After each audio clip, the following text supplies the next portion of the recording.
靈動獲得百朝大戰冠軍，並加入道宗，而林氏宗族則是被封為四族之首。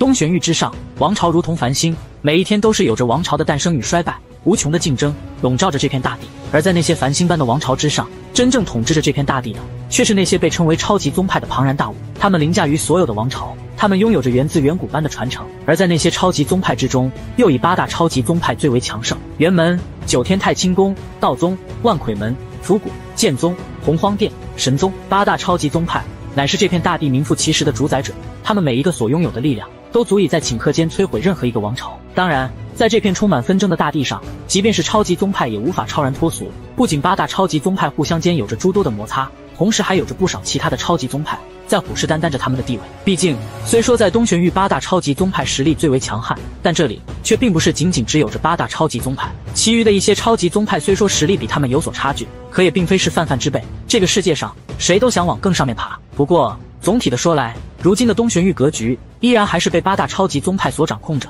雖說在這種看似平靜的下面，有着無數暗流湧動，8大超級宗派呈8個方位之狀，如同巨神一般，屹立在東玄域的8個方向，猶如這片大地的守護者。在東玄域西南地域，有着一片數十萬里遼闊的山脈，這片山脈終年被雲霧繚繞，無比之玄奇。這片極端龐大的山脈名為道域，而在道域之中，便是坐落着東玄域8大超級宗派之一的道宗。在道域周圍，遍布着成百上千的王朝，這些王朝皆是以道宗為首，將那道域奉為聖地，而他們也是依附道宗而生存。在那片無盡遼闊的道域山脈深處，繚繞的雲霧，一座座的城市出現在雲霧下，其中人氣衝天，遠遠看去，儼然是一個真正的國度。山脈的最深處，有着一個將近數萬丈龐大的光照，光照猶如晚星從天空倒扣而下，仿若連日夜都是在其下。而在那光照之內，能夠見到一座座滲透着古老滄桑之意的大殿矗立，從天空看下去，能夠見到無數道猶如螞蟻般的身影，一種無法形容的遠古磅礴，直衝雲霄。而此時，在那光照之外的天空上，空間突然扭曲起來，而後大片的光芒凝聚，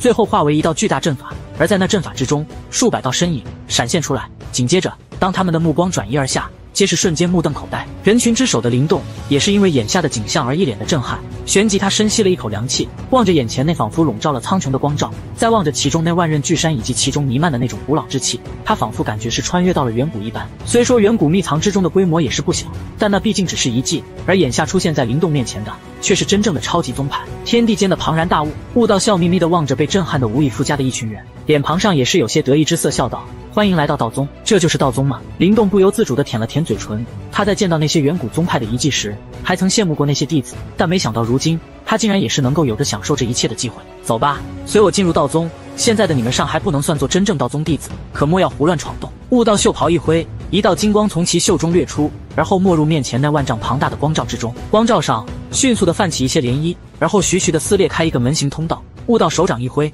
那栽在靈動等人的光陣便是隨着他掠進光門，徹底地進入了那道宗之內。而就在進入光門的那一剎，靈動等人頓時感覺到一股濃郁的近乎粘稠般的天地元氣撲面而來，當即身體便是被震得一陣傾瀉，一些不濟者更是直接被那股元力颶風掀翻而去。好雄渾的天地元氣！靈動感應着這片天地間所彌漫的天地元氣，瞬間動容。這光照之內的世界所擁有的天地元氣，恐怕是外界的10數倍。顯然，這應該是道宗施展了某種大手段，強行的將方圓數十萬里之內的天地元氣都是在不斷的吸納進入道宗之中，以供門下弟子修煉。這手筆可真是有些恐怖。而在靈動等人为這片天地間的可怕元氣感到震驚時，那遠處天空卻是有着10數道紅光暴掠而至，最後化為10數道身着暗紅袍服的人影。這些人本是因為靈動他們這一批人的進入而趕來查看，不過當他們在見到前方悟道時，臉龐這才微鬆。那10數人皆是恭敬地對着悟道抱拳躬身道：“見過悟道副殿主，這些是此次百朝大戰挑選而來的弟子。”悟道淡笑一聲，隨意地解釋了一句。那10數人這才恍然，旋即目光在靈動他們這一大批人身上掃了掃，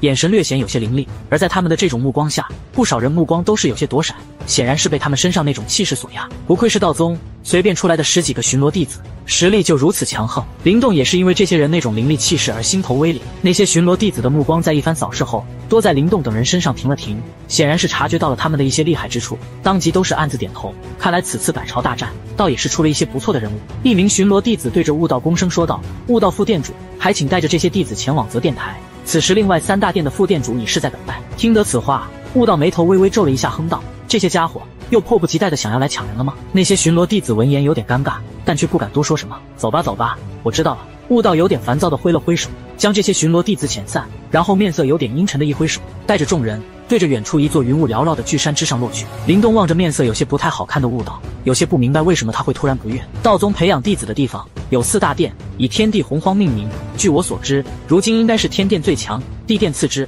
荒殿則排名末尾，而悟道便是荒殿的副殿主。而每一次進入道宗的弟子都會選擇4殿之一，不過猶如荒殿最次，所以大多時候那些天賦極好者都是先被天殿、地殿選走。小雕的聲音在林動耳邊響起，化解了他心中的疑惑。林動恍然，旋即輕聲問道：“那我待會加入什麼殿？”小雕略作沉吟，緩緩地吐出2個字來：“荒殿。”聽着那從小雕嘴裡吐出來的名字，林動愣了一下，有點疑惑的道：“你不是說荒殿最弱嗎？”小雕淡淡的道：“在最先的時候，道宗4殿並無強弱高低之分，而在後來方才逐漸的露出一些差距。但那时候最強的殿卻並不是現在的天殿，而是荒殿。”聞言，林動有些訝異，沒想到這排名最末的荒殿竟然還有如此顯赫的時候。林動問道：“那為什麼現在他們排名這麼後？”道宗4殿有4大奇經，天殿的天黃經，地殿的地黄經，洪殿的洪經以及荒殿的大荒无经。這4大奇經皆是道宗的頂尖武學，其創造者即便是在那遠古也是震慑天地般的可怕存在。而這4大奇經最為神秘莫測的便是荒殿的大荒无經。不過大荒無經雖然極端厲害，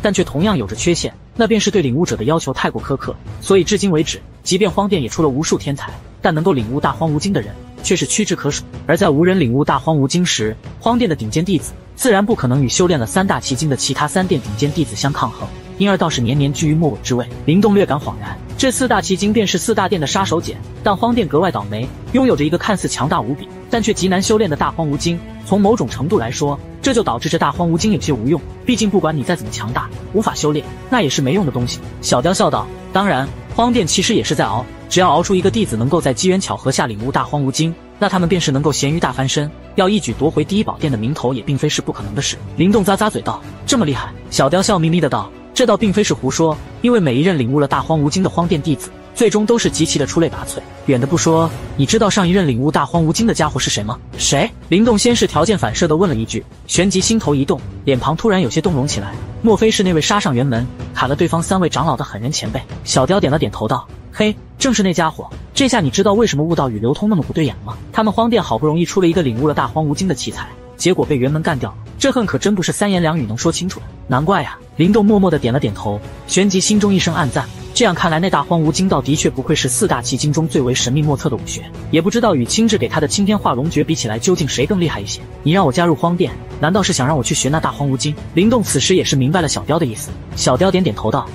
既然來了道宗，那東西你一定要得到手，而且其餘3殿之中天才妖孽如雲，你跑進去怕一時間也難以被看中，還不如去荒殿，那悟道老頭必然對你極為照料，寧為雞頭不為蛇尾嘛。等日後將大荒无經修煉成功，這道宗年輕一輩頂尖弟子中必然有你的席位，而且也只有這樣，你才能迅速地追上那林清主。”聞言，林動翻了翻白眼，不過倒也並沒有反駁。這裡面的弟子每一個都是經過千挑萬選，而且百朝大戰也並非是這些超級宗派吸收弟子的唯一渠道，所以百朝大戰的冠軍並不足以讓他在這道宗之內擁有着什麼優越感。那便加入荒殿吧。林動看了一眼前方悟道的背影，心中也是有了主意。小雕的話成功地挑逗起了他對大荒无經的興趣。而在林動與小雕交談間，那片載着他們的光陣已是對着一座巨山之上徐徐落下。在那山峰之上，有着一座座大殿矗立，而在山峰最頂峰處，雲霧繚繞，一座遼闊的青石平台浮現而出。平台之上，道道巨柱聳立，看上去大氣磅礴。而林動一行人也是在光陣的托付下，徐徐的落下。呵呵，悟道，你可終於回來了呀！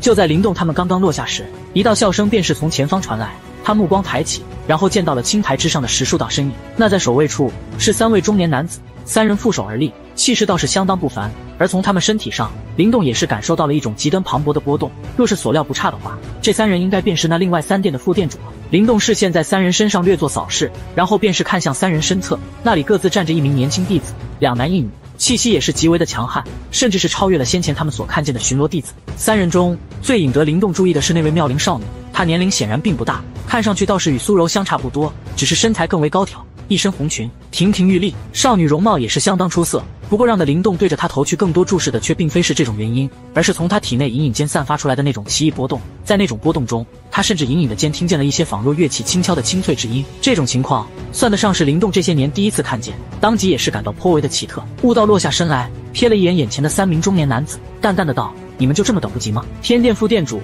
維森大笑道：“哈哈，這次百朝大戰的事情早就傳遍了宗門，沒想到這屆的冠軍竟然沒有被天元王朝奪走，反而選擇了加入我們道宗，真是讓人解氣啊！”另外一位地店副店主也是笑眯眯道：“誰是這屆百朝大戰的冠軍？”他的視線不斷在靈動等人身上掃視着，眼神倒是有點熱切的味道。悟道見狀輕哼了一聲，對着靈動揚了揚下巴。後者見狀，這才走出一步，對着眼前三人恭敬的一抱拳：“弟子靈動見過三位副店主。”而在靈動走出的剎那，那三位副店主以及一旁的紅衣少女的目光也是立刻匯聚到了他的身上，顯然都是對他這位還未加入门派就已經在道宗之內有了一些名聲的新入弟子既感興趣。那天店副店主維森目光閃閃地盯着靈動，诧異的道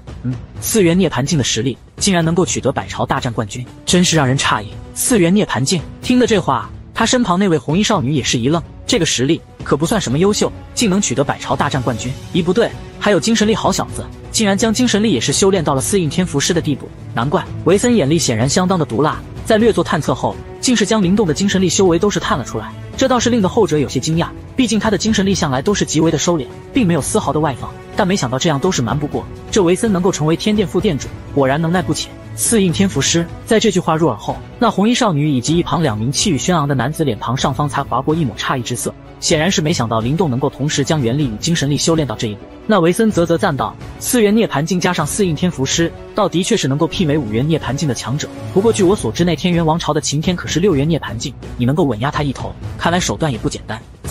憑借着低級王朝的出身達到這一步，可真是不簡單。”悟道見到這維森將靈動盯着的那目光，臉龐上也是一臉的不爽，但又沒辦法，誰讓如今天殿最強，他們擁有着最先的選擇權，只要靈動同意，沒有任何人能夠阻擾。一想到靈動這個難得的好苗子又得落到天殿手中，悟道心頭便是湧上一股煩躁。不出悟道所料，維森在盯着靈動一會後，大手一揮便是笑道：“呵呵，這靈動不錯，就到我天殿來了。”一旁的地殿與紅殿的副店主撇了撇嘴，顯然是有些可惜这種苗子又落到了天殿手中。悟道面色難看，但也只能不甘的一揮袖袍，有點無奈的對着靈動道：“天殿是如今4殿最強的一殿，你若是想的話，就去天殿吧。”靈動聞言，看了看一臉笑容的維森，再看看沮喪的悟道，也只能無奈的一嘆，然後對着前者抱拳：“承蒙副店主厚愛，不過我想加入荒殿。”青年有些歉意的聲音在平台上響起，卻是讓的所有人都是愣了下來。加入荒殿？則殿台上所有人都是因為靈動這句話愣了下來，一個個目光極為錯愕地將他給盯着，唯有着小雕小妍一臉的平靜。靈動，就連悟道也是因為靈動這話一臉的驚愕，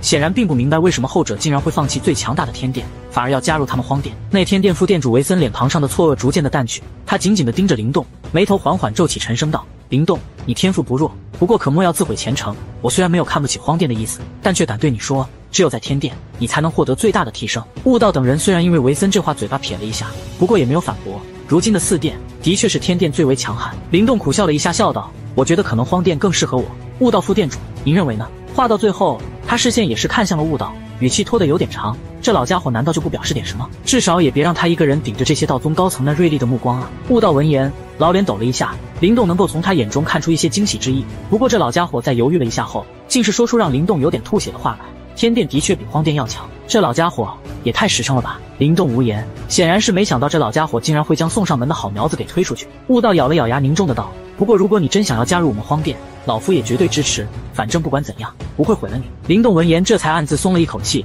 然後目光充滿歉意地望着面色有些不太好看的維森。他可不想才一來道宗，就將這位天殿副店主給得罪了。維森眉頭皺着地盯着靈動，片刻後也只能搖了搖頭，淡淡的道：“既然這是你自己的選擇，那本店主也不好多說什麼，只是希望你自己好自為之。”聽得維森的語氣並沒有什麼記恨，靈動這才微微鬆了一口氣。這道宗的高層心胸倒也沒有他想象中的那麼狹隘，你這人倒是太過自私了。然而就在靈動鬆了一口氣時，一道清脆悅耳的聲音卻是突然響起。前者一愣，抬起頭來，只見得那位紅衣少女正微蹙着淺眉的將他給盯着。雖然眼前這少女是個活脫脫的小美人，但靈動卻因為這話略感不爽，當即皺眉道：“我怎麼自私了？你天賦不錯，若是加入天殿，自然能夠將你的潛力最大化，你的實力強大起來，對於宗派而言也是好事。但現在你卻放棄了這種路子，從某種程度來說，你令得宗派的實力弱上了一絲，這不是自私是什麼？”紅衣少女聲音清脆，說話間那種樂器輕敲之聲也是伴隨着響起，聽起來有種令人心曠神怡之感。只不過那話語中的銳利卻是讓得一干人目瞪口呆。好厲害的口舌！這話不僅是靈動心中所想，甚至連其身後的柳白等人都是面面相覷，不得不有些佩服這少女的口舌厲害。原本只是一個普通的挑選，但竟然是被她生生的扯到了宗派大義之上去。靈動摸着鼻子說道：“我想沒有最強的殿，應該只有最適合自己的殿吧。”紅衣少女淺眉一揚，視線充滿攻擊性的盯着靈動回道：“理論上是如此，不過現在的事實是，天殿本就是4殿最強。我敢跟你說，加入荒殿，下一次殿試時，你恐怕連入圍的資格都沒有。而到時候，你這百朝大戰冠軍名頭，或許就得成為笑話了。林動眉頭微皺，他的視線也是毫不相讓地盯着眼前的紅衣少女，道：既然你把你抬這麼高，那我也就告訴你原因。我做事不喜平庸，加入天殿固然能對我有些好處，不過卻無法讓我最強化，因為天殿沒有大荒無經。若是我能領悟大荒無經，你認為道宗的實力是強上一絲，還是弱一絲？林動這話一出，所有人再度一驚，這才恍然，原來這家伙是衝着大荒無經去的。不過這小子也太狂妄了吧！大荒無經乃是四大奇經之中最為神秘莫測的武學，荒殿這麼多年，能夠将其領悟的奇才不會超過10指之數。這林動竟然敢說這話，紅衣少女顯然也是被林動此話所驚。不過旋即她唇角便是掀起一抹細微的弧度，然後伸出玉手，修長的玉指指向林動，紅唇輕啟怒道：大言不慚，自以為是。在紅衣少女玉手指出時，林動方才發現她的手竟然異常的漂亮，修長白皙，看上去宛如最為完美的羊脂玉。修長的玉葱指宛如黃金比例，沒有絲毫的瑕疵，玉手之上光芒微閃，令人有些目眩。這是林動第一次見到如此漂亮完美的手，當即眼中也是掠過一抹驚豔之色。眼前的紅衣少女或許容貌並不是他所看見的女子中最漂亮的，但這雙玉手卻真是無人能比。不過驚豔歸驚豔，但林動還真沒到失神的地步，目光一轉便是看向紅衣少女，淡笑道：現在說這些過早了一些，至於我能否領悟大荒無經，咱們日後走着看，可好？大荒無經的厲害，我的確知道，那些曾經領悟了大荒無經的前輩，也的確是我們道宗赫赫有名的人。不過你可知道，道宗建立以來，有多少人成功領悟過？紅衣少女冷笑一聲道：你也別說我看不起你，只怪你野心太大。既然你要我走着看，那好，我殷歡歡就等着看。你若是能領悟大荒無經，讓我幹什麼事都成。不過若是你領悟不了，恐怕以後會有不少天殿弟子來找你這位師弟切磋交流。林動聞言微微一笑道：歡迎之至。話說到這個份上，那殷歡歡也只能一聲輕哼，大眼睛中有些惱意。向來口齒伶俐的他，今天竟然被林動給堵住，這心頭實在是有些不爽。維森淡淡的道：打跑，既然你這小子也心足的看中了荒殿的大荒无经，那本殿主也就不再說什麼。若是你真能如願，向来我道宗上下也樂意見到，不過有時候可得量力而行。而後維森的目光看向其他從百朝大戰中選出來的弟子，問道：還有其他人也要主動加入荒殿嗎？小雕與小妍聞言倒是沒半句廢話，直接站到了林動身旁。而柳白、莫林一行人在略作遲疑後也是跟了過去。他們現在倒也乾脆，反正都跟林動來了道宗，還不如一條道跟到黑。再說以他們的天賦，就算勉强加入了天殿，恐怕也是有點勉强。這樣的話，還不如跟林動在荒殿混。不過他們雖然跟了過去，但更多的人卻並沒有輕舉妄動，畢竟這些人與林動沒什麼交情，自然是不會因為他而去最差的荒殿。見到這幕的維森袖袍一揮，便是有着一些光芒掠出，從那群人中挑選出了一些天賦最好者。而接着地殿、紅殿的副殿主也是出手，將剩下的一些天賦不錯者尽數瓜分，最後留下来的倒是一些相对而言天賦稍弱者。弟子挑選完畢，那我們便先行離去了。弟子挑選完畢，維森也沒打算多留，對着悟道一抱拳，然後深深地看了林动一眼，袖袍一揮，元力湧動，化為狂風，直接将那些挑選中的弟子捲走而去。叫林動的小子，記住你說的話，我等着你讓我大開眼界。不過在此之前，你還是先獲得能夠參悟大荒无经的資格再說吧。殷歡歡對着林動幸災樂禍地搖了搖手道，然後娇軀一動，也是迅速地跟了上去。在他們離開時，那地殿、紅殿的副殿主也是帶人盡數離去，一時間這片平台則是變得空蕩了許多。林動伸了一個懶腰，無奈地嘆了一口氣，看這模樣，似乎一來就將這來歷不明的少女給得罪了呀。嘿嘿，小家伙，沒想到你竟然有着這種魄力。悟道轉過頭，笑眯眯地將林動給盯着，眼中充滿着笑意。林動笑道：悟道副殿主，以後我們就跟您老混了，可得多多關照啊。聞言悟道笑罵了一聲道：少來這套，雖然你幹的是讓老夫挺爽，不過一切都得照規矩來。旋即突然低聲道：不過小子，你今天這拒絕加入天殿的事一傳開，恐怕以後天殿弟子會對你格外關注了。望着悟道的笑臉，林動有些無語，這老家伙是在幸災樂禍嗎？對了，那殷歡歡還有個姐姐，叫做殷笑笑，天殿大師姐，算是如今道宗年輕一輩中最厲害的人。你今天跟殷歡歡鬥嘴，想來他以後也會關注一下你的，加油，我看好你哦。悟道摸着下巴，似是隨意的道：他娘的！听得此話，即便是以林動的性子，都是忍不住的憋出一句粗語。這可好了，只是選擇一個修行的殿而已，結果卻是引來了一屁股的麻煩。這以後的日子恐怕真是舒坦了。而後悟道也是帶領林動一行人前往荒殿。荒殿坐落在道宗西南角，數十座參天巨峰呈環形之狀圍繞在一起，巨峰之上，條條宛如銀河般的瀑布傾瀉而下，轟隆隆的巨響聲在整片天空回盪着。在那些巨峰之上，能夠見到無數成群的大鈿，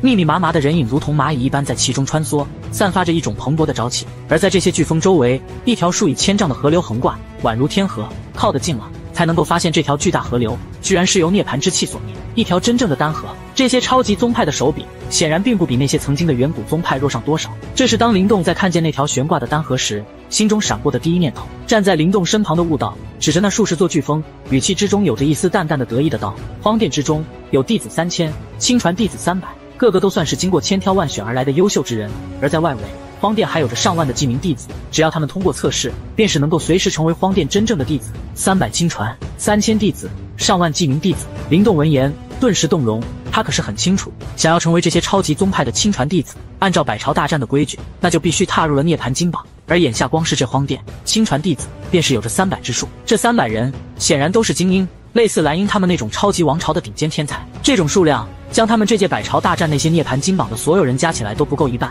看來這些超級宗派招收弟子的渠道還真是不少。靈動並沒有詢問其他3殿的情況，但即便只是瞎猜，他也是能夠猜到，那數量必然會比荒殿更多。而這樣總體看來，道宗的實力便當真是有些可怕。而這也讓靈動清楚地見識到了這些超級宗派的可怕之處。擁有着這種實力，東玄域上那些王朝怎麼可能能與他們這些龐然大物媲美啊？擁有着這種可怕的弟子底蘊，何愁不強啊？悟道的面色略有些嚴肅，盯着靈動說道：靈動，以你的表現，自然也是夠資格成為親傳弟子。不過老夫事先與你說明白，荒殿之中競爭同樣不小，有時候想要擁有着更好的修煉待遇，就得拿出讓別人信服的實力，否則你的待遇很快便是會被別人取代。這種競爭也算是对弟子的磨練，所以即便是我們也不會輕易插手弟子間的切磋爭鬥。想要在荒殿擁有着顯赫的修煉待遇，唯一所需要的便是足夠維護這些待遇的實力。你是這一屆百朝大戰的冠軍，為我們道宗爭取了不少的弟子資源，自然也需要給你賞賜。不過這份賞賜就得看你有沒能力綁下來了。靈動聞言有些好奇笑道：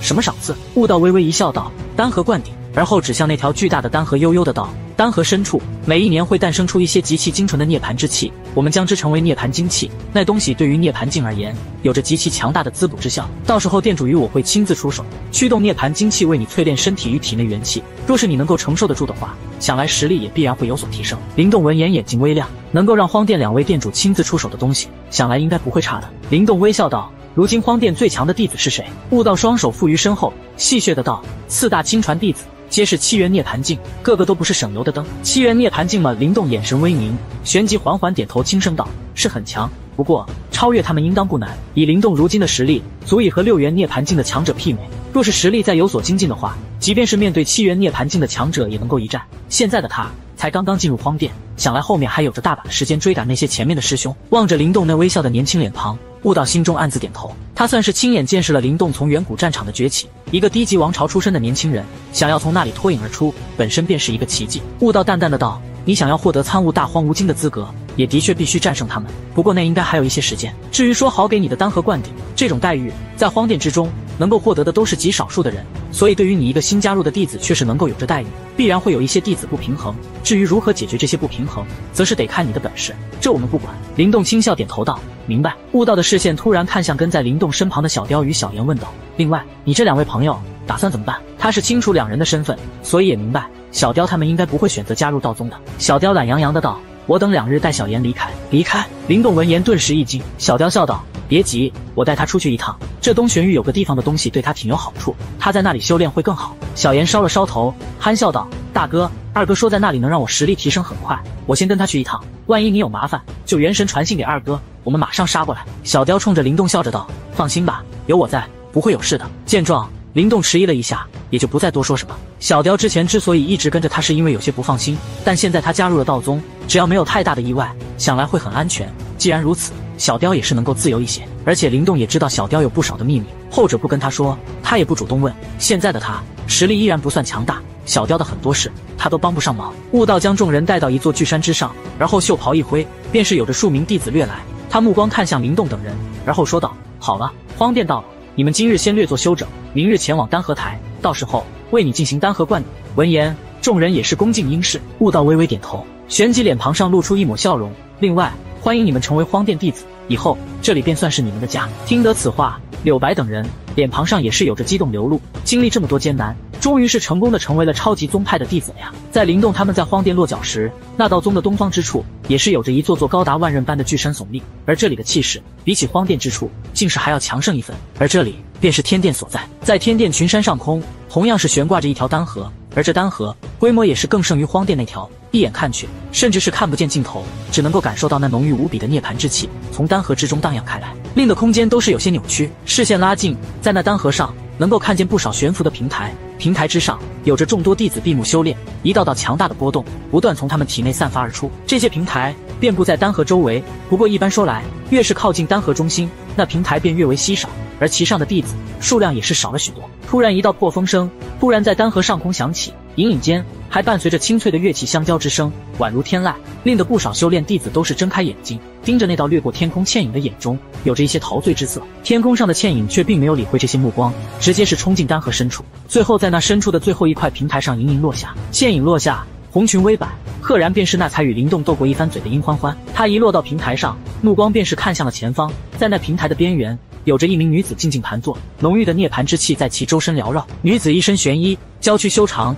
柔軟青絲，被一條青帶隨意地束着，尾間劃起一道隱有靈力的弧度，其雙手落在膝上，玉指有着印法相合，而在那手印之上，一柄青色長劍落於雙印之間，一絲絲細微的劍氣散發開來，竟是連周圍彌漫的涅槃之氣都是被生生的切割而開。姐！殷歡歡一見到眼前玄衣女子，小嘴便是忍不住的撅了起來。眼前之女竟是那位道宗年輕一輩中的第一人，天殿大師姐殷笑笑。平台之上，玄衣女子听得身後的清脆叫聲，那緊閉的雙眸也是緩緩睜開，唇角浮現一抹極淺的弧度，令得她那張算得上冰冷的臉頰剎那間變得柔和起來。你不是隨為師叔去挑選新入門的弟子嗎？怎麼這番模樣？玄衣女子玉手輕握着青色長劍，頗有些優雅地站起身子，雙眸帶着一絲笑意地望向殷歡歡。殷歡歡淺眉蹙着，撇了撇嘴說道：別提了，原本想要看看那個取得百朝大戰冠軍的家伙有什麼本事，結果沒想到是個自以為是的笨蛋。怎麼？玄衣女子眸子轉向平台周圍翻湧的丹河，聲音清淡，沒有太大的波瀾。殷歡歡惱聲道：那家伙竟然放棄加入天殿，跑到荒殿去了。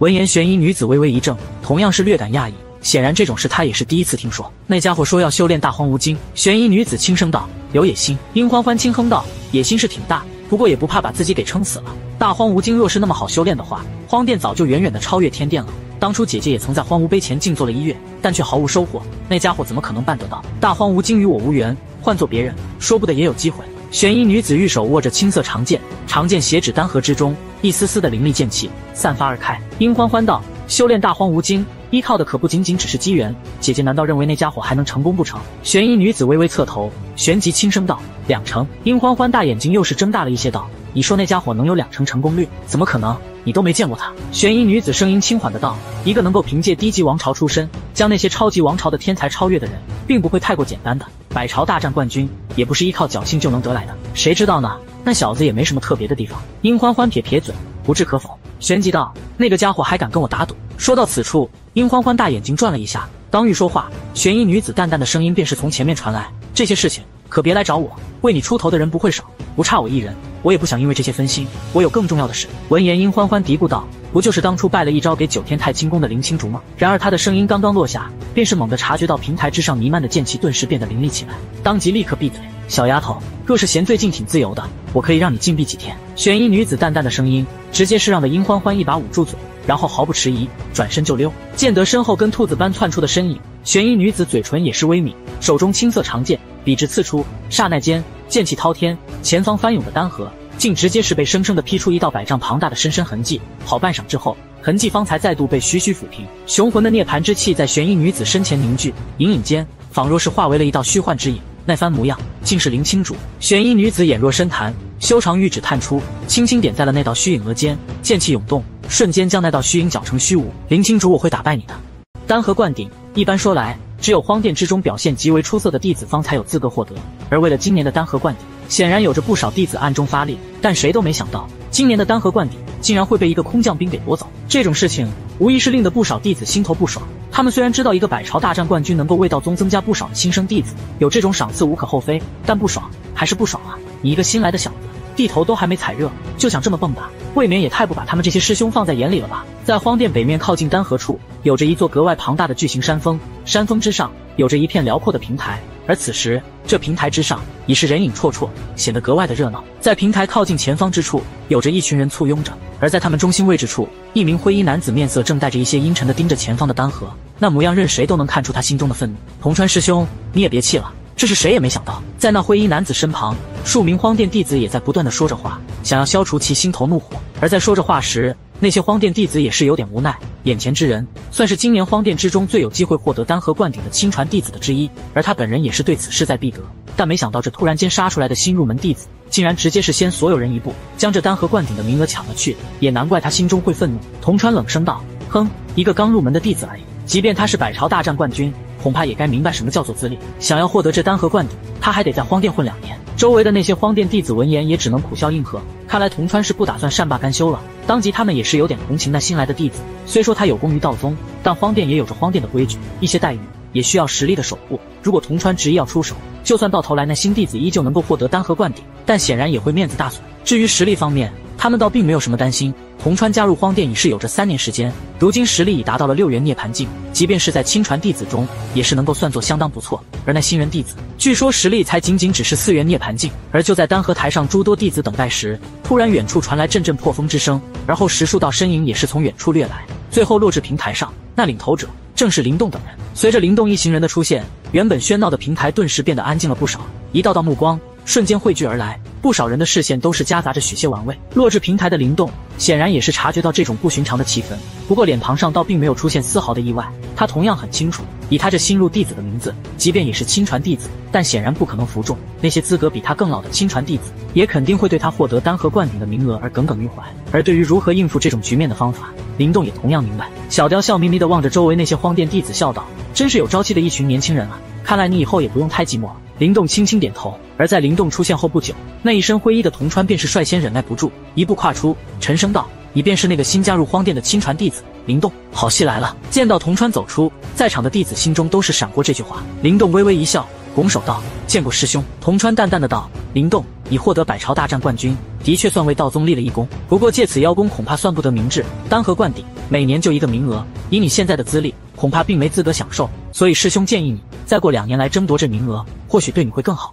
聞言，靈動輕笑道：“是沒實力還是沒資歷？”桐川雙眼微眯，緩緩的道：“既然你要這樣問，那我只能說你2者皆備。”明白了。靈動微微點頭，直接是在那眾多荒殿弟子的注視下走出，然後在一道道錯愕的目光中，對着桐川輕抱雙拳：“師兄，請指教。”立威之事不僅是桐川所想，身為新來者，靈動同樣很清楚這一點的重要，而眼下似乎便是不錯的機會。當靈動這句話在平台之上響起時，無疑是在頃刻間引起一片輕嘩之聲，不少荒殿弟子臉龐上都是有着愕然浮現。靈動的乾脆出乎了他們所有人的意料，倒是個挺有魄力的家伙呢。一些親傳弟子同樣是詫異地望着這一幕，旋即眼中掠過一抹讚賞之意。今日這事，桐川擺明了咽不下一口氣，而想要解決這事的唯一渠道也並不複雜，打一場便是。桐川其實也很明白，即便他今日出手教訓了靈動，恐怕也難以更改後者獲得丹河灌頂的事實。畢竟靈動的確有功於道宗，這份賞賜，荒殿2位殿主也肯定是不會因為他的反對而更改。但他執意出手，一是咽不下這口氣，二便是想要趁此打壓一下這位新來師弟的銳氣。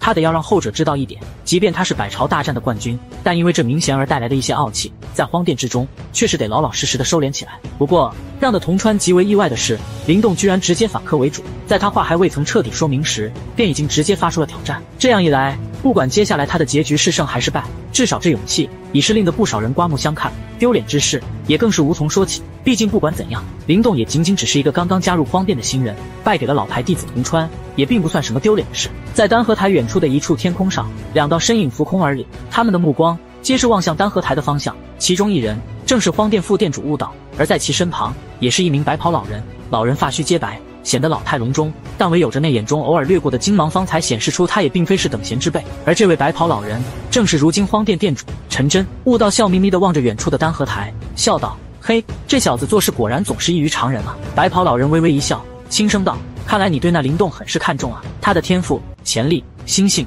皆是上上之選，一顆很好的苗子，若是培養得好，應該能夠成為我荒殿年輕一輩中最傑出的人。”悟道輕撫着鬍鬚，旋即頓了一下道：“甚至要和天殿那些小妖孽們比，或許也不會落下風。奈然你這麼說的年輕人可不多呀。”荒殿殿主陳真笑了笑，他目光遠望，片刻後點點頭道：“這個小家伙身上有不少秘密，當然這與我們無關。現在的他已經是我們道宗的弟子，只要他不做出對宗派有害的事，他便永遠是道宗的弟子。”陳真看向悟道，笑問道：“這2小家伙的切磋，你看誰勝算更大？”悟道笑眯眯的道：“桐川會吃虧的。想當初在遠古戰場，就連轅門的曹宇都被靈動逼得無比的狼狽，想要從表面來判斷靈動的戰鬥力，那可是會大錯特錯的。”陳真眉毛揚了一下，旋即也是饒有興致地看向平台，輕聲道：“那我倒是要看看，這個讓你如此看重的小家伙，究竟能有多出色？有膽識。桐川盯着前方站出来的清瘦青年，雙眼微眯，眼中隱隱有着一些怒火湧動。想來這也是他第一次被一個新來的弟子如此狂傲對待。當即他也不客氣，一步跨出，狂暴原力如同風暴般席捲而開。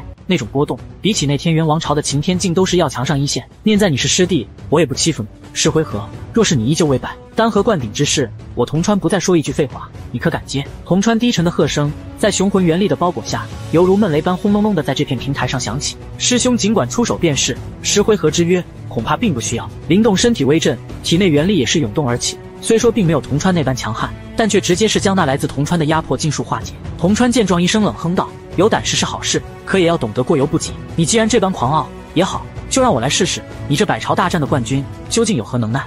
桐川眼中怒火更甚，今日如果連一個剛入門的新弟子都解決不了的話，那他這臉未免也太沒地方放了。旋即桐川大手一握，璀璨金光從其體內爆發而起，直接是在其手中化為一柄金色大刀。旋即一步踏出，手中金色大刀猛然一震，10數道磅礴刀芒瞬間爆裂而出，空氣都是在此刻被生生撕裂而開，尖銳的破風聲刺耳的響起。面對着桐川這般攻勢，靈動僅僅是手掌探出，旋即一握，青光自其掌中爆發而起，直接是化為一片青色靈盾，刀芒重重地劈砍在青色靈盾之上，卻僅僅只是帶起一些火花，根本未曾取得太過明顯的成效。輕易地抵擋下桐川的這種試探攻擊，靈動卻並沒有再繼續無聊試探的打算。經歷了遠古戰場那種招招狠辣的戰鬥，他顯然並不喜歡太過軟綿綿的試探，所以當即其身形便是暴掠而出，手掌一握，一方黑色鐵印便是自其掌心中出現。轟的一聲，黑色鐵印一出現，便是迎風暴漲，化為一片巨大陰影，當頭對着桐川狠狠地鎮壓而下。天階靈寶。那桐川也是因為這突然出現的黑色鐵印一驚，旋即眼中掠過一抹凝重之色，身形速退，雙手閃電般結印，魔荒拳，印節變換。桐川猛然一拳轟出，頓時滔天元力在其拳頭之上凝聚，最後攜帶着一股仿佛大荒般的氣息，狠狠地轟在那鎮壓而來的黑色鐵印之上。哐的清脆之聲響徹而起，那黑色鐵印竟直接是被桐川一拳震飛，一股可怕的力量波紋擴散而開，連空氣都是變得扭曲起來。雖說你有天階靈寶，不過這恐怕無法成為你的倚仗。桐川身形暴掠而出，手臂陡然一震，類似先前那兇悍的一拳，此刻卻是鋪天蓋地的呼嘯而出，那等彌漫而開的磅礴力量讓人極為的動容。漫天狂暴拳影呼嘯而來，靈動卻是不退反進，身形一動，落到倒飛而出的黑色鐵印之上，而後將其鎮住。心神一動，雄魂元力以及精神力、吞噬之力迅速地灌注進入體內那乾坤古陣之中。隨着3股力量被乾坤古陣融合到一起，那自靈動體內湧出的元力頓時變換成奇異的灰黑之色，其中隱隱間散發出來的破壞力比起單純的元力也是強上了數倍。靈動腳掌一跺，大喝一聲龙靈，旋即那磅礴的灰黑之氣直接是閃電般的融入那黑色鐵印之中，頓時鐵印之上那盤踞的黑色龍靈便是睜開龍目，一股凶煞之氣閃電般彌漫，伴隨着越來越多的灰黑能量灌注進入鐵印，那龍靈也是騰飛而起，龐大的身軀之上布滿着冰冷的黑色龍靈，一股蒼勁的力量散發而開，竟然把龍靈都召喚出來了。當那體型龐大的龍靈出現時，平台之上也頓時傳出一些驚呼聲，顯然是被灵動這番手段所驚愕。吼的一聲，龍靈仰天咆哮，旋即瞬間怒衝而出，可怕的力量在其前方形成巨大的凹弧，下方平台地面都是在此刻崩裂出一道道裂紋。砰砰砰，那些彌漫着凶悍拳風的大荒拳影在接觸到龍灵身體之時盡數爆炸而開，但卻絲毫無法阻攔龍靈的衝勢。以如今靈動體內3股力量融合之強，足以媲美6元涅槃境的強者，再加上天階靈寶之威，顯然不會絲毫弱於這桐川。而此刻的桐川顯然也是明白了過來，當即那張臉龐也是變得異常凝重起來，原本心中的小覷也是盡數收斂。旋即他深吸了一口氣，雙手緩緩舉起手中金色大刀，面色卻是悄然地湧上一絲蒼白。而在他臉龐上蒼白湧現時，其手中金色大刀卻是劇烈地顫抖起來，金光開始詭異地收斂，金光之上反而是出現了一絲絲細微的裂紋，遠遠看去猶如枯裂的大地，一種荒的氣息蔓延開來。這時平台上的那些荒殿弟子見到這一幕，面色皆是有所變化，顯然是認出了桐川所施展的武學。而在平台之上傳出一片片嘩然聲時，桐川猛然抬頭，旋即手中變得猶如枯裂大地般的大刀驟然劈下，一道冰冷之声也是帶着一股荒芜之氣自其嘴中傳出。荒刀，枯裂的大刀陡然劈下，剎那間那桐川周身的空氣竟是以一種驚人的速度消失，一種類似荒芜般的波動散發開來。靈動望着桐川周身呈現荒芜之樣的空間，眼神也是颇為的凝重的道：不愧是的荒殿的親傳弟子。不過卻並沒有退避之意，其心神一動，那呼嘯而下的黑色龍靈氣勢愈發凶横，張牙舞爪，可怕的力量衝擊令得平台之上的裂縫愈發密集。斬！桐川雙目冰冷地望着那在眼瞳之中急速放大的黑龍，低喝猛然傳出，頓時那枯裂大刀之上一道充斥着荒芜之氣的刀芒爆射而出，刀芒極壯，約有數十丈龐大，猶如流星，快若閃電般的掠過天空，然後以一種驚人的聲勢，重重地劈砍在了那黑色龍鱗之上。當的一聲，清脆而刺耳的巨響聲陡然在天空之上響徹而起，緊接着一股極端狂暴的能量衝擊也是猛然自那天空之上爆發開來，能量衝擊席捲而開，周圍的靠的近者身形急忙倒退，一道道金光在平台上閃烁而起，抵禦着那種侵蝕而來的能量勁風。而在抵禦之時，眾人的目光皆是眨也不眨地鎖定着半空。荒刀是荒殿一種颇為厲害的武學，如今再以同川那6元涅槃境的實力施展出来，威力更是不弱。灵动虽说能夠召喚出龍鱗，但也不見得能夠將這靈力一刀阻攔下來。而在众人目光聚焦處，刀芒重重地劈砍在龍鱗龍頭之上，那種獨特的荒蕪之氣竟是在瘋狂地對着龍鱗體內侵蝕而去。那些原本冰涼的黑色龍鱗也是在那種荒蕪之氣的侵蚀下迅速地變得乾枯起来。同川同樣是感受到了那因為荒蕪之氣的侵蚀而变得脆弱起來的龍鳞，當即嘴角掀起一抹冷笑，手中荒刀再度怒劈而下，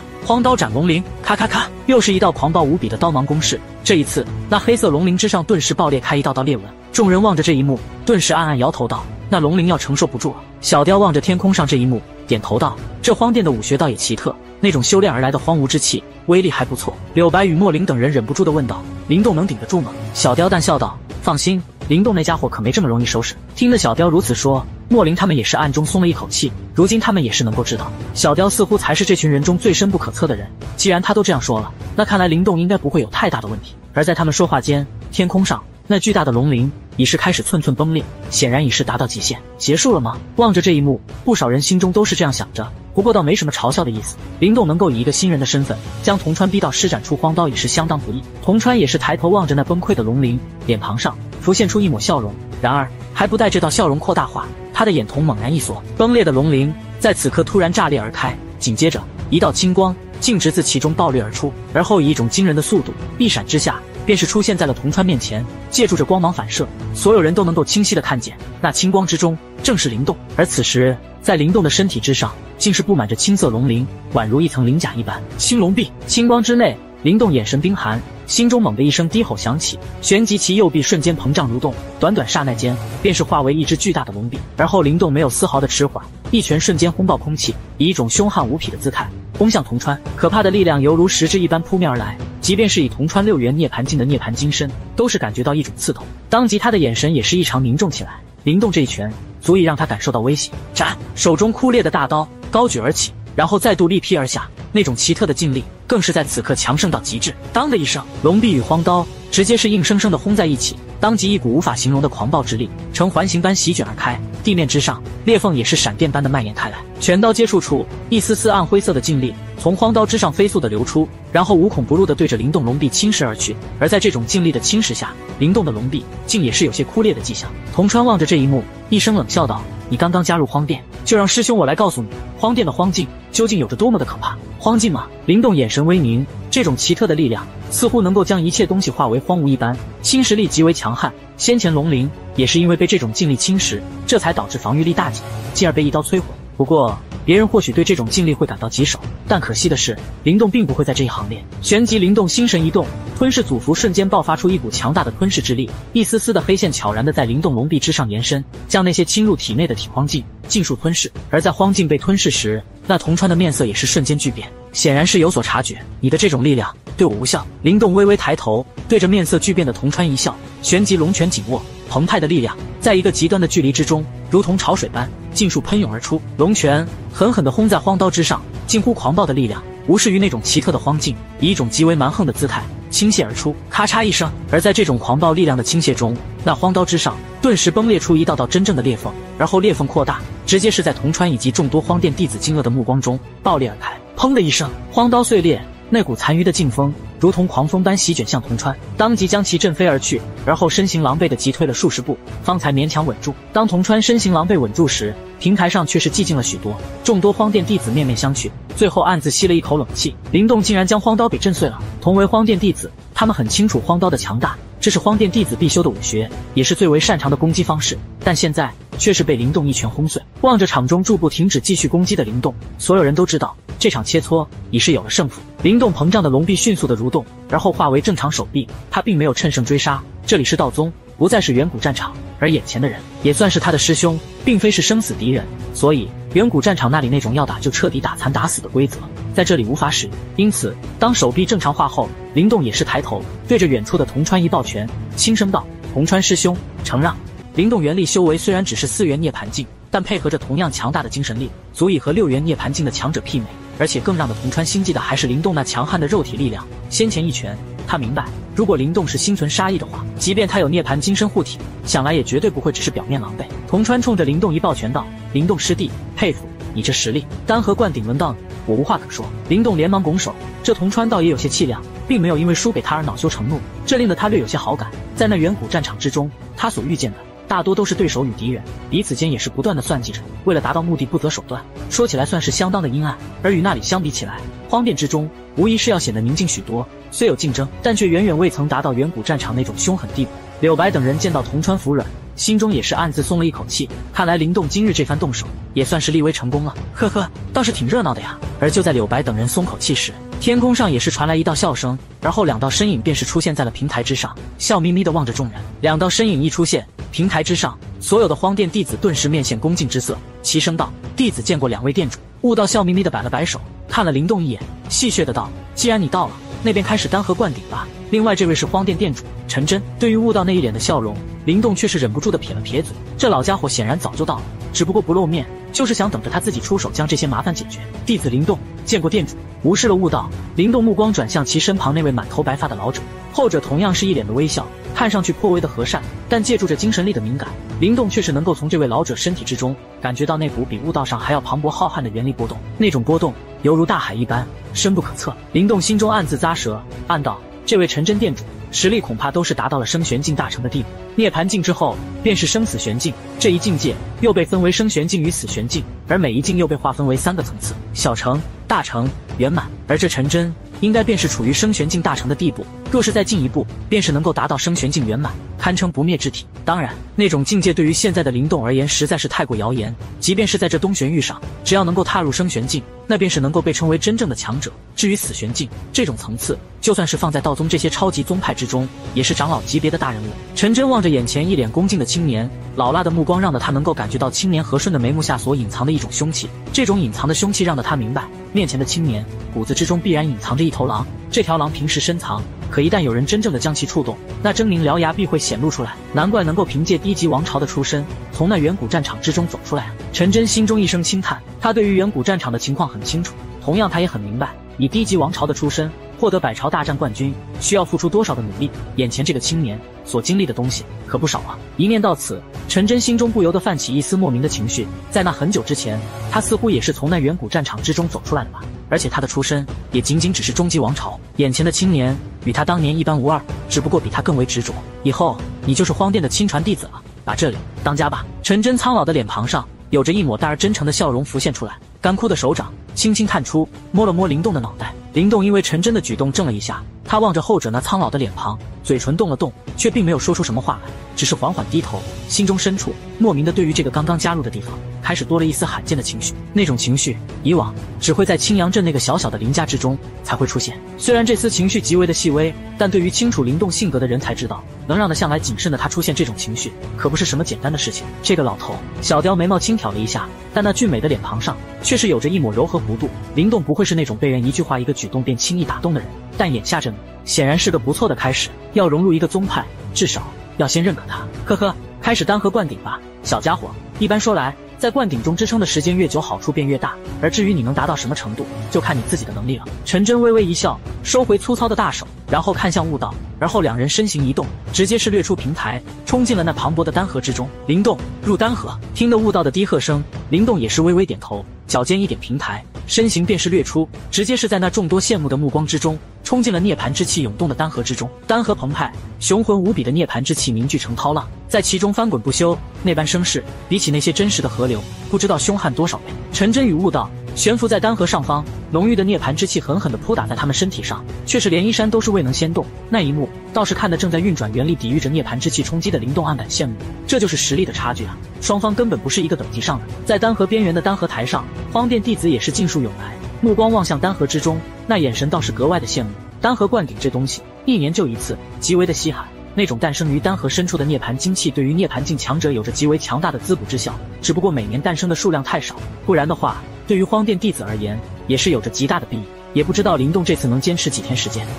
涅槃精氣極端狂暴，一旦入體必會衝裂經脈，更不甚者還有着生命危險。去年獲得丹河灌頂的人應該是方雲師兄吧？他可是在丹河中堅持了4天時間呢。看靈動先前的實力，應該也是有所倚仗，或許也能堅持4天吧？誰知道呢？平台上，眾人望着丹河上方的那一道年輕身影，也是在彼此間傳出一些竊竊私語聲。丹河之上，陳真看向悟道笑道：“動手吧。”悟道聞言緩緩點頭，旋即面色逐漸凝重起來。袖袍揮動，頓時有着磅礴浩瀚的元力如同涛浪般席捲而出，化為一道巨大的元力劈鏈，生生地插進下方丹河之中，然後如同巨棍一般狠狠搅动起来。隨着那道巨大的元力劈鏈攪動起丹河顷刻间便是沸騰起来。緊接着，一個黑色的漩渦也是迅速地在丹河表面之上成型，漩渦不斷地迅速地擴大化，而就當漩渦口擴大到約莫10丈範圍時，突然那深邃的黑暗之中出現了一縷金色光芒。金色光芒一出現，便是如同一道劃破黑暗的流星，快若閃電般的從漩渦之中射出，最後射上天空。顿時間，一種異常狂暴的波動散發而開。涅槃精气，望着那道從漩渦之中射出來的金光，平台上所有人都是驚呼出声，眼中充斥着火热。就在金光射出时，那陈真袖袍一揮，一枚金色玉片便是掠向灵动，陈喝声也是落进了后者耳中。灵动，进入丹河之底，吸收涅槃精气，若是承受不住，捏碎此玉，我将你接出。闻言，灵动一把接过金色玉片，也不廢話，身體微震，雄浑的元力便是將其身體盡數包裹，而後直接是化為一道流光，毫不猶豫地衝進了那旋轉的漩渦之中。在靈動衝進漩渦時，陳真也是出手，更為磅礴的元力呼嘯而出，直接是將那漩渦盡數籠罩，而後漩渦旋轉速度變緩，最後更是被強行凝固了下來。見到漩渦被凝固，悟道也是微微鬆了一口氣，這才一招手掌將那道龐大的元力劈鏈收回體內，然後目光望向那散發着金光的漩渦通道，嘴巴忍不住的抿了抿。陳真也是拍了拍手掌道：“接下來的事情就得看他自己的能力了，在下面堅持的越久，對他的好處越大。”陳真突然笑問道：“你說這小家伙能堅持幾天？”悟道沉吟了一下，輕聲道：“我的預估是8天。”陳真聞言怔了一下，略作沉默，嘆道：“你還真不客氣。據我所知，這一屆年輕一輩中，在接受丹河灌頂時堅持了8天時間的，似乎就應笑笑那丫頭一人吧。”悟道淡笑道：“我可從來沒認為靈動會比那丫頭差。”陳真笑罵道：“那你怎麼不更能想點？當年周通師兄可直接是賴在丹河下面把涅槃精氣吸收完了才大搖大擺出來的呢。”悟道大笑道：“哈哈，周通師兄可是將大荒无經領悟了的絕世奇才，這我倒是沒指望。你這家伙。”陳真失笑，然後搖了搖頭，目光也是投向那散發着金光的漩渦通道，輕聲道：“既然你對他期望這麼高，那就讓我們來看看這個小家伙究竟能夠堅持幾天吧。”話到此處，陳真頓了頓，方才接着喃喃道：“若是有奇蹟的話，那就最好不過了。荒殿這些年太平靜了，似乎也該有點猛料了。”此時黑暗的漩渦通道猶如一條黑色巨蟒，蠻橫地衝進丹河，最後連接着那丹河最深處。通道之中，一道流光突然爆裂而出，然後以一種驚人的速度順着漩渦掠向漩渦深處。旋即片刻後，那深處的黑暗中，金光也是逐漸的明亮起來。到了嗎？靈動雙眼微眯地望着那出現在眼中的大片金光，從那些金光之中，他能夠感覺到一種極為狂暴與浩瀚的波動。想來這便是誕生在丹河深處的涅槃精氣了吧？靈動喃喃自語道：“這種波動有些熟悉。”旋即心神一動，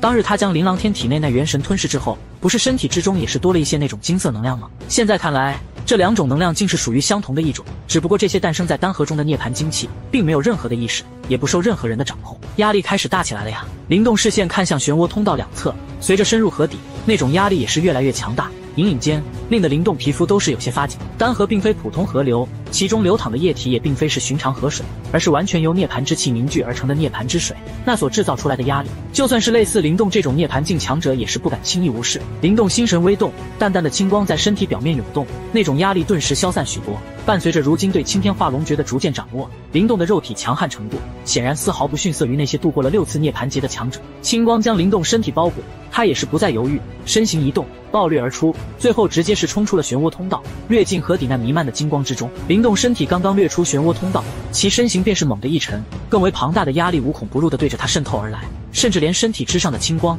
都是變得暗淡了一些。察覺到這情況，靈動眼神也是凝重了許多，身體微顫，一層層青色鱗片迅速從其身體表面浮現，猶如鱗甲一般，將其身體盡數覆蓋。鱗甲一現，那種壓力頓時盡數散去，靈動這才能夠環顧四周。這裡已是處於丹河深處，只不過這裡卻並沒有什麼淤泥，濃郁的金光在河底蔓延開來，約莫10數丈範圍，而在金光之外，則是濃郁的黑暗地帶。靈動的視線在四周略作掃視，然後便是凝聚在了前方那一大片金光之中。在這河底中，金光與涅槃之氣凝成的河水涇渭分明地存在着，絲毫沒有匯融的跡象。這便是涅槃精氣了呀！好狂暴沉重的能量。靈動緩緩地伸出布滿着龍鱗的手掌，探入那金光之中，入手處隱隱有些粘稠的感覺。那種狂暴的波動，令得靈動手掌傳出細微的刺痛。動手吧！靈動心中略作感嘆，便是不再遲疑，步伐一踏，徑直走入那蔓延而開的金光之中。而在靈動走入金光時，其身體之上的鱗甲頓時發出細微的嗡鳴聲，青光綻放，抵禦着那種狂暴能量的侵蝕。當身體完全被金光淹沒時，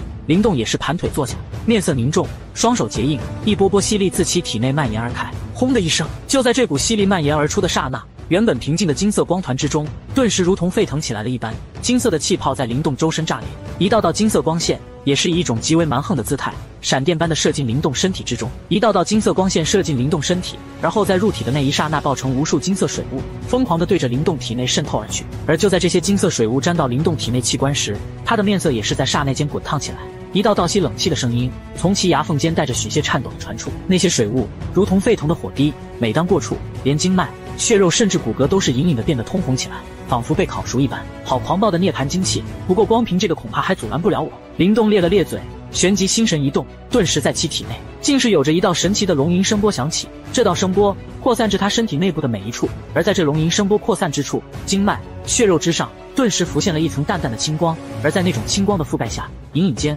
仿佛有着一種異常古老的氣息從靈動體內出現。那種氣息猶如古老的龍族。青天化龍訣本就是一種能夠將人類的身體修煉到媲美真正龍族的強大武學，再加上当初那青雉還在靈動體內留下了一道高階龍族才擁有的天龍之氣，更是令得靈動的肉體在修煉青天化龍訣的過程中從內而外的得到了蜕變。众所周知，不論一个人的肉體有多麼強悍，但其內部卻依然是最為脆弱的地方，一般被對手盡力侵入體內，那所造成的傷勢也將會是致命的。但這青天化龍訣變強的卻不僅僅只是肉體外部，甚至連體內血肉都會在那種修煉之中逐漸的被強化。而擁有着這般強悍肉體的靈動，要吸收這狂暴的涅槃精氣，似乎也並沒有常人想象中的那般困難。金色的水霧再度撲打在靈動體內那些被青光縈繞的血肉上時，所帶來的劇痛卻是在頃刻間減弱了許多。水霧漸漸的與血肉相融，在那頃刻間，靈動能夠清晰地感覺到一種狂暴的力量正在如同怒龍一般在他的血肉骨骼之中滋生。在這些涅槃精氣淬煉着靈動體內血肉時，也有着不少的涅槃精氣逐漸的被元力所吸走。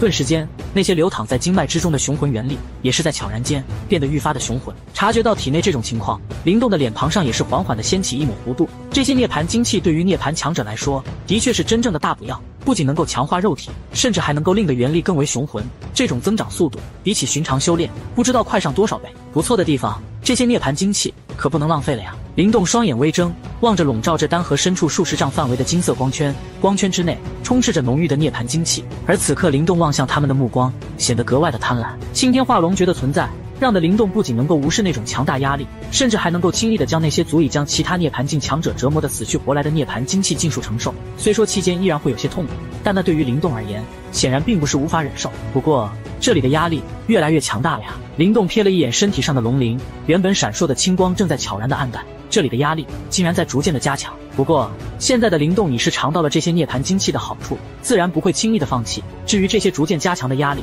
他倒是想要嘗試一下，以他如今的肉體究竟能否完全承受住。給我吞噬！靈動手印變換，旋即一圈黑洞直接在其掌心中蔓延而開。下一剎那，吞噬之力陡然蔓延而開，伴隨着吞噬之力的出現，這片本就沸騰起來的金色光圈頓時波動得愈發劇烈，一股股金色水流以一種驚人的速度瘋狂地灌注進入靈動掌心的黑洞。而伴隨着如此磅礴的涅槃精氣灌注，靈動的臉龐上竟也是逐漸地縈繞着淡淡的金光，遠遠看去寶相莊嚴。他的氣息同樣是在這種吞噬之下開始緩緩地攀漲。